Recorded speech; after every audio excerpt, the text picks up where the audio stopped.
Hello, welcome. My name is Yves Sandfort. I'm CEO of the comdivision group, and with me is Jens Hennig. Yep, senior architect at the comdivision group.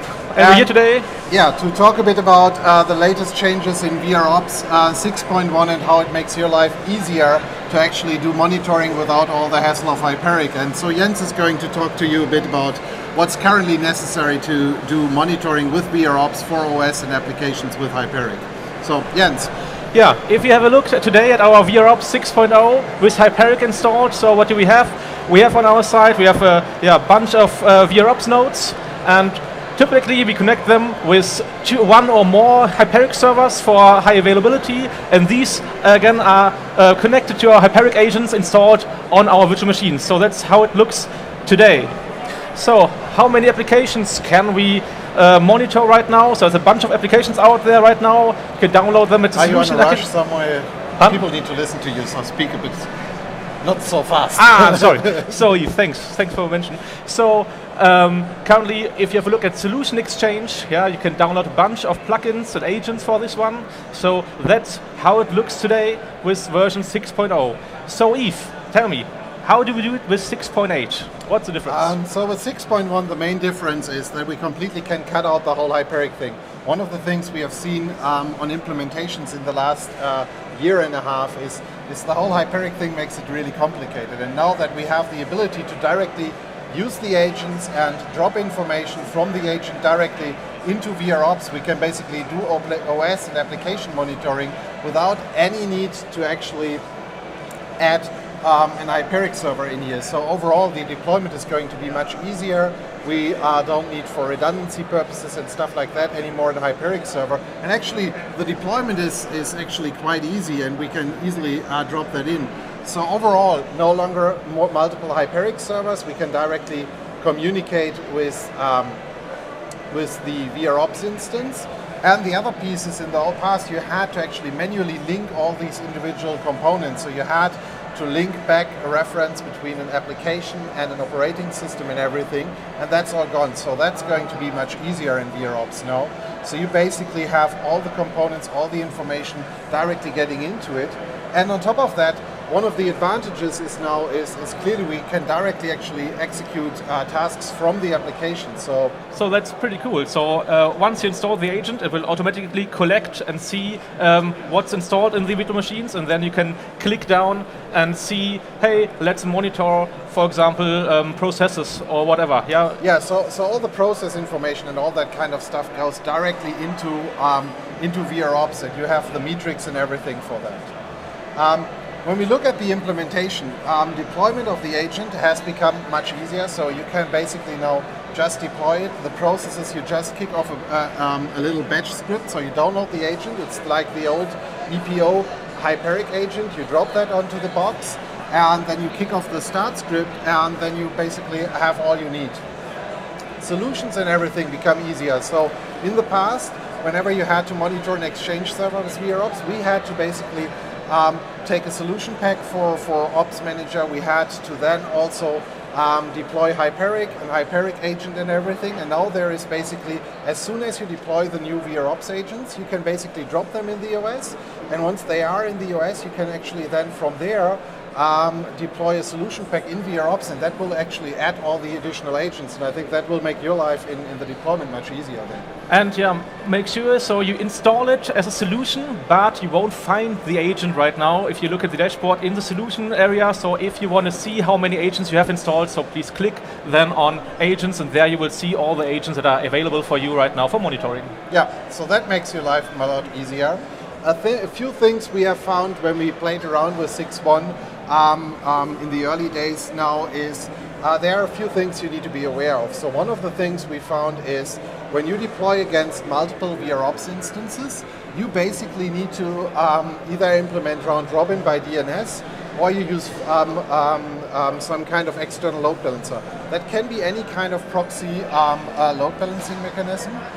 So the agent doesn't need to be changed whenever you have to exchange an individual agent later on. The other point is, as I mentioned before, is the solutions actually now come as a complete package. So it makes our life easier. We don't have to deploy a vRops solution pack, Hyperic pack, and then the agent on top of that. So, what do we need to do first? So we start, before we roll out the agents or install any agents, first of all, there's a prereq. We need to create a role inside VROps called Manage Agents. Yeah, so with that specific role, that's a bit like the Hyperic agent we had to use in the past to link actually our agent against Hyperic, and now that user needs to be existing within VROps. This is basically the backlink, what the Hyperic agent or the EPO agent, how they are now called, uses to log into VROps. So that user needs to be existing. It doesn't need to be an SSO, you just create that within VROps, and then you basically mark that as managed agents, and then you can actually work from there. So let's quickly go through the steps necessary to install an agent. So overall, if you have done that before, that looks pretty similar to the older version. So steps are pretty much the same. So here a Windows installation, just double click it, install it, answer some questions on it. Yeah, so that's basically the same process a lot of you might have used before with Hyperic. So within Hyperic, you basically you had an agent you could download them from the VMware homepage. That's the same process here with VROps 6.1. You just download that agent. When you have that agent, you take that agent and drop it, in this case, on a Windows box. And then within that Windows box, you just actually unfold that zip file. And then you actually go through the process of actually running or issuing the start command. And then within the start command, we then have the additional commands to actually register the agent with the individual components and services. So once the agent is actually going to be deployed on your VROps instance, then it will actually list up there as an adapter within VROps. So overall, each one of these agents will become an independent adapter in the system, and then you can also always check whether they are collecting data. So is there a collection status done? Is the information going? Also, when you update agents, all of that comes from VROps. So your central point, once you have deployed your initial agent, is then to actually go through and step by step and actually drop in the individual components. If you add something like an Exchange plugin, you just add that into VROps. That gets deployed into the agents, and then everything is going. So that makes your life a lot easier. Good. The other thing is what you can do with the agents. You can identify what metrics you are going to actually take a look at. So for each application, VROps comes predefined with a set of metrics. But for example, if you want to actually look for the number of transactions on a Microsoft SQL server or something else, which is not in the default package of metrics, then within that specific package, you can basically then actually define which metrics you are going to collect. So that's going to make your life a lot easier. So once you defined which metrics to collect, you can basically set the individual attribute types. You can specify how they are going to be stored, and then the system is going to do exactly the same as what you have done before in VROps. So most of you know in VROps, you normally you have the individual metrics like CPU busy, CPU values, CPU wait, and stuff like ready that. Time, yep. CPU ready time, as you said. And VROps is going to calculate anomalies on that. And for each of these metrics, you are going to get in there from an agent. All of these metrics will behave the same.